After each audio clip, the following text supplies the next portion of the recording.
Hello, viewers. Welcome to the sixth episode of the Invincible Talks. I'm Neelam Kumar, your host and the author of this book. So, why Invincible Talks? Because this is my tiny effort to dispel the gloom of the pandemic with some sunshine, positivity, most importantly, courage and hope. There are no sob stories here, just powerful, brave ones from real life adversity fighters who jump out of the pages of this book of mine and share with us powerful life lessons. With the pandemic raging around us, I actually started having doubts.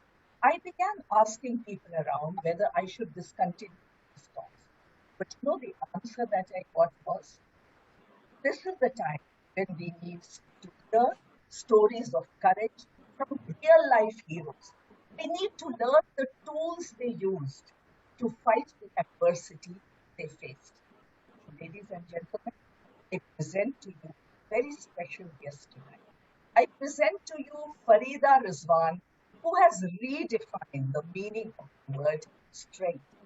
In fact, cancer felt a little sorry and apologetic when it knocked at her door. Invincible Farida Rizwan has battled all the adversities of her life with a simple tool. Do you know what that is? That tool is a huge dose of humor.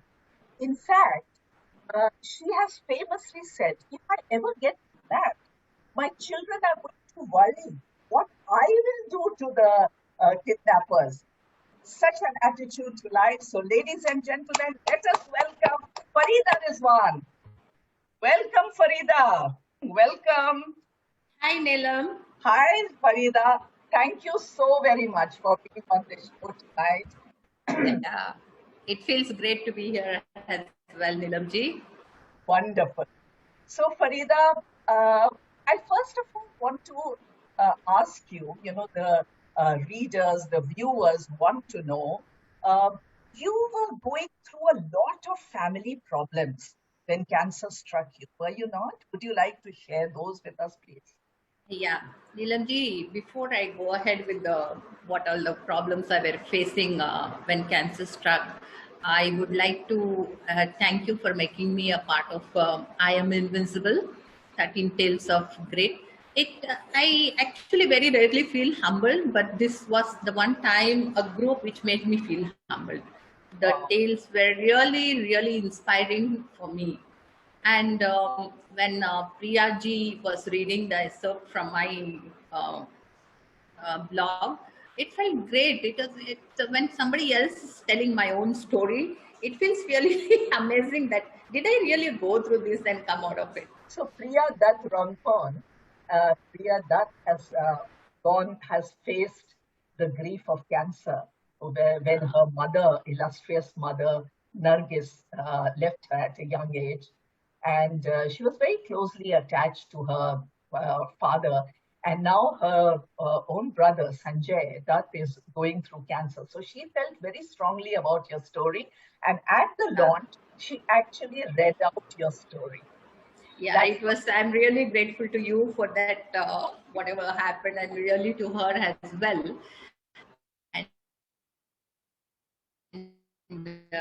Yeah, Neelamji, it was like paying EMI regularly. My dad was yeah, diagnosed in 1992, and yeah, yeah, it was like that. We were getting a regular installment, Then my sister in 1996. Then the biggest challenge of my daughter being diagnosed with multiple disabilities in 1995.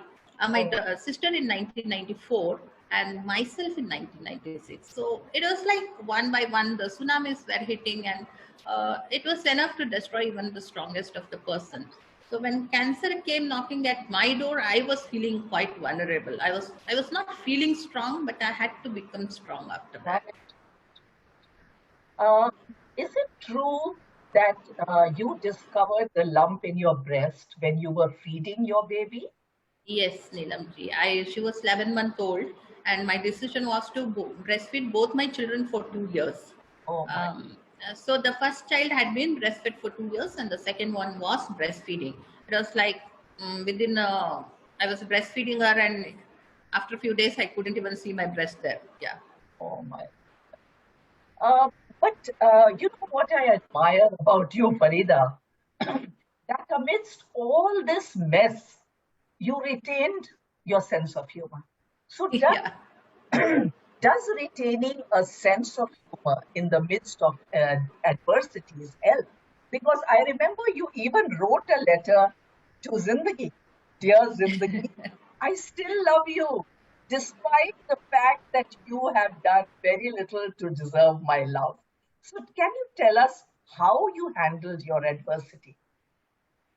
There is no option, right? If you have something, an adversity striking you, you either fight or you. If you don't fight, anyway, you are going to lose. So fighting gives you a chance at winning. So the biggest tragedy was I lost my sister 2 months after my diagnosis. I Oh, was diagnosed in April on April 7th, and I lost my sister on June 6th. So oh, my parents were too devastated to the same illness. She also had breast cancer, and my daughter's diagnosis also had affected them. So my family were under a lot of trauma, and um, so there was no other option but to become strong, to get humor into life, so that yeah, everyone will start laughing. See, laughing will not actually make any difference to the situation, but it changes you and your outlook towards the situation. That makes a whole lot of difference. That is what I feel. I So I agree. started making sorry, I started making jokes about a lot of things around us, and yeah, at cancer also, some at the expense of cancer and things like that. And everybody started feeling better, and yeah, I think that helped a lot. That helped a lot. Sense That's of humor. wonderful. And that totally shows the type of woman you are, Farida.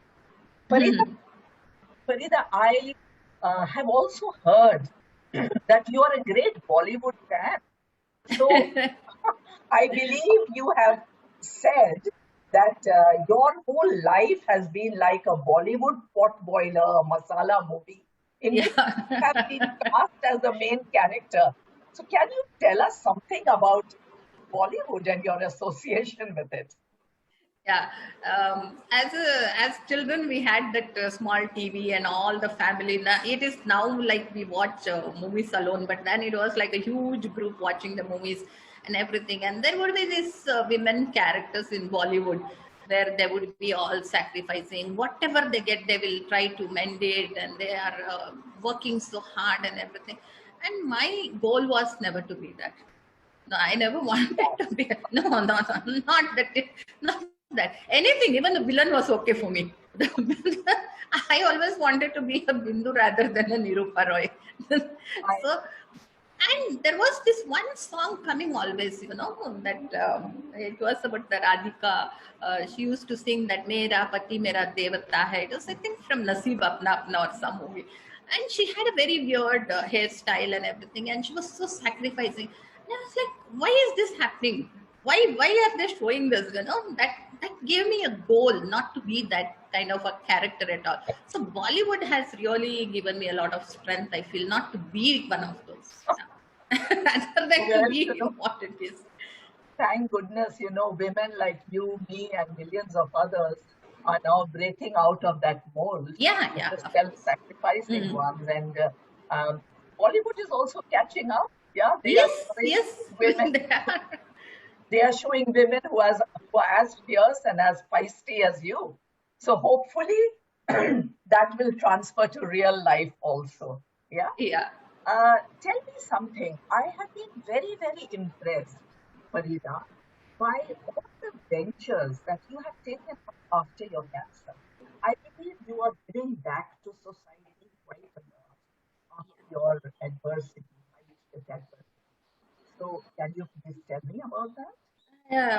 Once I was very close to death. I mean, when you are fighting for your life, you are diagnosed with third stage cancer, and many people tell you your chances of survival is less.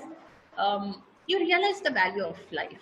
I mean, I was just thinking, yeah, if I die today, what's going to happen? Yeah. What am I going to lose? And I suddenly became more ambitious after that. I had given up my studies, I had given up my career and everything before cancer. But after cancer, I took back my life. I Yeah. not only You from took back cancer, your even life. from That's yeah, it was not wonderful. just from cancer because see, you give away everything. You just throw away everything. We women have this tendency to do. Even with that promise I had made to myself, I'll not become one of those people. I was almost becoming that. I was almost getting there. Right. So I realized I'm losing my life, not to cancer, but even to the mess I'm making out of it also. So I studied and I took up earnings in a small way by doing soft toys and selling them and then stitching clothes. But I kept studying. I started riding a two-wheeler, and then I got in touch with a lot of other survivors as well who are achieving, not the ones who are like leading a sob story or something. Like you said, this is not the sob story. Yeah, somebody who were with high spirits, and I got in touch with them. Some were from US, and I had even traveled there with my children to meet them as well. We had a sari party. It was a great Wow. party, yeah. All the Americans wearing the saris, and we had a great party there. A Then sari. I learned, Wow. yeah, sari party, and then I learned swimming. I learned computers. Computers was great. Computers actually opened up a lot of things for me, and I learned to ride a two-wheeler. I started going around. So I took up a job and became financially independent. Actually, Wonderful. when I tell I became financially independent, many people may think, what's great about it? But if you have thrown away your career, you have given up your studies in PU, got married, settled down, having two children, one special needs child, and getting a cancer, then getting there. That's not that easy, but it is possible. And so I think, I yeah. totally salute you for that. I love the fact that you said you took back your life. It takes a lot of courage to. If you don't mind, what is the issue with your child? My daughter is with multiple disabilities where her intelligence is challenged and her mobility is challenged. She cannot do academics the regular way, but her life skills are very high. And the one thing I see in her is the satisfaction in whatever she does. Wow. She doesn't look for that perfection. She's happy with whatever she does. So, and the one thing about her is her confidence. She thinks she's very pretty, a very good human being, and she's a very great fan of the TV serials. Wonderful. She The watches a same lot of. like mother, like daughter. No, I spend very less time watching the screen. Rather, than I love reading. I Yeah, love very. reading, and yeah, I love books more than watching movies. But there are movies which have left a lot of impact on me. And but my daughter also mentioned something like you people and we people.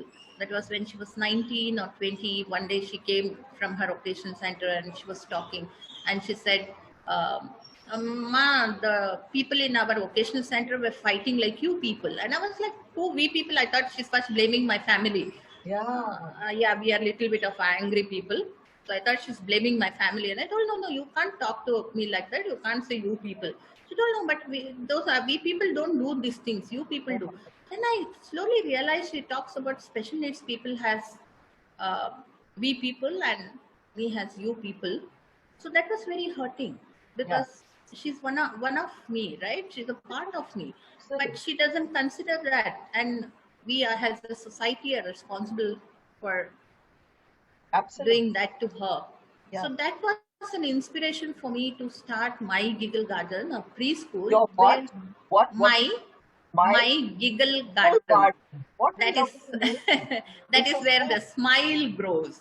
I wanted to Oh, be a smile farmer, and I thought I will start inclusive education for preschoolers because then they are singing rhymes and they're saying ABCD, learning names of flowers, and special children can be involved very easily.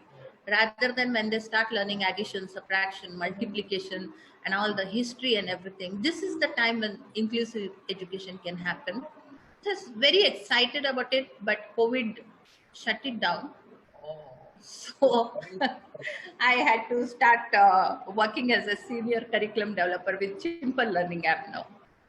That's wonderful. You never sit still. You No, I keep can't. writing out.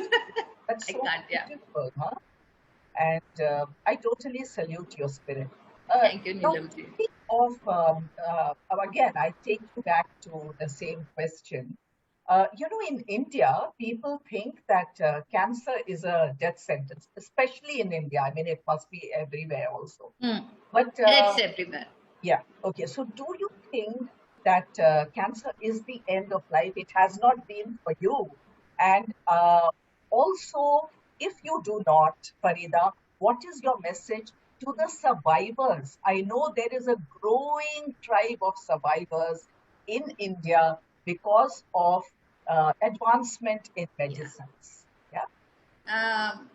Keeping aside this advancement of medicine, I went through a very simple treatment 25 years ago because I couldn't afford very high-fi treatment. So, but still, I'm here after 25 years. Today was the day I was discharged from hospital. Oh, Yeah, today was the day I was discharged 25 years ago after wow. total radical mastectomy. And about the people thinking that cancer is a death sentence, yeah, they most of them think like that because I have been asked that, are you going to die of cancer? Oh my Yeah, God. I was like, I told, no, I don't know. I want to do it your way. What are your plans? What are your plans? That's not my Yeah, plan. I would like to follow your footsteps. See, what happens is that this is something, the responses to cancer, what people taught me is a very good sarcastic language. I became a queen of sarcasm, I think. Yeah. So they ask us a lot of questions like, how do you feel losing your breast? Oh Yeah. my God. Yeah, that was in my books always. Always wanted to do it. I feel great. They people do ask such most personal, intrusive questions. And when I went through cancer, and they were not worried about me. They were worried whether I had lost my femininity and I had to assure them that I did not lose my breast. I lost a little 1 centimeter lump. Only then they stopped crying and they stopped. They became relaxed enough to talk to me. So they're all well-meaning people. Their Yeah, of course they are. intentions are fine. But I really think, Farida, what do you think? Should I write another book on etiquette, cancer etiquette for dumbos? Yeah, you should, and I can contribute to it with Yeah, lot yeah, of that would questions be I have great faced. fun. Yes, yes. Because one of my friend was also arguing that people with two breasts are always feeling better than somebody with one Right. breast. It cannot be like you feel too Sensitive. normal with one breast. I told the bitch has six. Very, So very. how good she should feel? Should we start if we want to praise ourselves? Should we call us bitches or something like that? See, it actually dumb questions get Very you dumb. Yeah. very So, dumb. I was then working, in a very big organization as the chief. So one person came to me and said, "Bon voyage, madam. It was so wonderful knowing you." And I said, "Hey, where am I going? God, Ah, I had decided to outlive you." He was so shocked that he went speechless. I really yeah, think people need to learn grace. They grace. need to speak less and be with the person more than give their precious advice. Yeah, and they want to see the operated spot and things like that, which Yeah, they, yeah, that's that. But actually, as you tell, there are a lot of survivors. I know a lot of people who have survived and come out of it because I have been a survivor for 23 years, 25 years now, and I have met a lot of survivors. So the lifespan after cancer is also increasing quite a lot. That is what I hear from our doctors. And I went through a very simple treatment and I'm still here. So, imagine. God bless you with a very, very long and healthy life. But before you go, I want to ask you. the most important question: what is your formula for becoming invincible, not only through cancer, any adversity? All our viewers are listening, and therefore, how do you face adversity of any kind? What is your formula for becoming invincible? My formula is not focusing on the adversity itself, but something more bigger. Focus on something which actually gives you that strength to fight, and don't focus on cancer. Like I want to kick cancer, I want to fight cancer, because you are not going to do anything. Actually, the doctors do all the work. Your concentration should be towards life and focus. Even if it is like finding fault with your spouse or a husband or a wife, do that. That is better than focusing on cancer. Don't focus, don't think about cancer. Anything is good. Distract yourself from cancer. And that's not easy. I have seen a lot of people, even when they talk about it, something that I'm dancing because I want to forget cancer. And that Mm, means you are again connecting it to cancer, right? yeah, You dance because you love dancing, you want to learn dance. yeah. And becoming invincible, the one of the good things is get into the good books of Neelam. I mean, here become her favorite. She will write about you when you become invincible. That's the easy Oh way, my, I feel. You don't have to fight much. So that's one of the ways. I really loved reading this book, Neelam ji. I really loved it. It's not because I'm there in it, but even without me, it would have been really very inspiring for me, because my life is very common for me. Ghar ki murgi dal barabar na. You know everything about me, and then it is not special, but reading about others was really inspiring. Farida, it gives me so much of happiness because I have devoted my life now. My mission is to make my life meaningful. And therefore, writing this particular book, this is my 10th, has been very satisfying because people from all over the world are finding lots of hope and courage from it. In fact, even the Invincible talks, the way it is reaching out to people, I have so much of gratitude that I'm a tiny drop in the ocean, and people just buy this book, from Amazon or from other online platforms, and the lovely reviews they are giving. I mean, it gives me so much of joy that all the 13 fighters are feeling encouraged. So, Farida, I've heard a very strange thing. I've heard that you compare yourself to an iPhone. How can human be compared to an iPhone? Yeah, that's a funny question. See, I used to always keep something aside to buy an iPhone. I always fancied an iPhone. And every time the money was enough to buy it, it will get upgraded to something else. Some more accessories are added and everything. Yeah. And then I felt, why not do that to myself? Like why not get upgraded like an iPhone and become an iPhone rather than buying it? So when you started, when you approached me for the book, I'm Invincible, I was like working with your host, I was doing counseling and a lot of things. Then I came across my daughter's um, this famous dialogue, you people and we people. Yeah. I became an entrepreneur with my own preschool. I started it. Then COVID happened. Then again, I started working with Chimple, an online teaching platform. So sometimes if I fall in the water, I would say, save me. And people would say, next time you're swimming, how come you were telling save me? So I have upgraded a new version of me. So So now, that is how it happens. very good. Your formula for becoming invincible is become an iPhone. Constantly Yeah, upgrade and yourself. upgrade yourself, upgrade, Wonderful. and become more expensive as well. People should value you more with Yes. each every passing year. You don't see people call they become old. We have become old. I say I become upgraded. I don't become Wow. old. Wonderful. Wonderful. That's how I actually feel that way. I never felt I became old with passing years. I always felt I got upgraded. That's so wonderful, Farida. Thank you very much for visiting us tonight and spreading so much of positivity and joy in the Invincible Talk. Salute to you, your spirit, and your ability to fight every adversity with so much of humor and joy. So, friends, thank you very much for watching. Next Friday, same place, same time. And do join in and get your vaccine of invincibility. Thank you so much. See you. Bye bye. Thank you, Neelam ji. Bye.